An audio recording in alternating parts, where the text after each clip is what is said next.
magandang buhay. 1, 2, 3, welcome!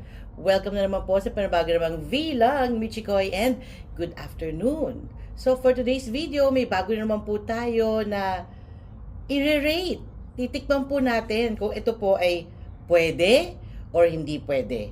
Pwedeng pambenta or i-keep na lang natin sa bahay. So, ito pong brownies na ito ay gawa ulit po no, ni Precious. Yung last time po na vinlog natin, yung cookies po na ang sarap po talaga.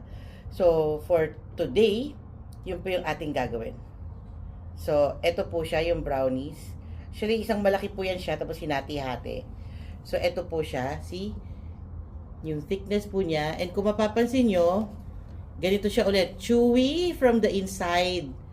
And then, crunchy po yung outside niya. So, titikman na po natin kung anong lasa niya. Oh my.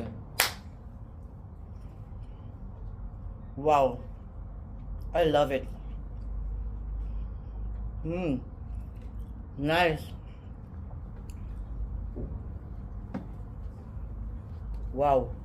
Ano sabi mo, Naomi? Good. Good din, no? Hindi pa yan po. Malambot po siya. Chewy nga po siya sa loob. Malambot po siya.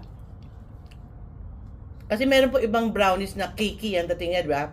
Yung parang cake lang siya, di ba? But they call it brownies, no? Iba po kasi yung texture ng brownies, no? So, ito po siya. Ito yung masarap na parang moist sa loob. Yung chewy nga sa loob niya, sa gitna. And then yung ibabaw niya, matigas. You know? Yummy!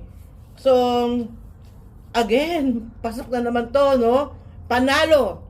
Panalo sa lasa. Ayos siya. Precious. So, this is again another encouragement para sa'yo.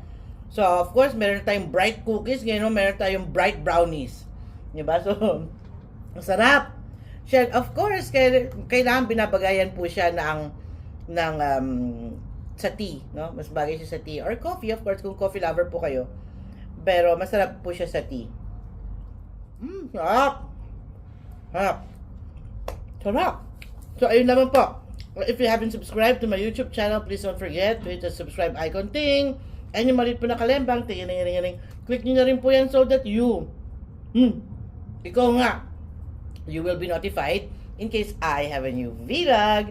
Magandang buhay, and God bless us all.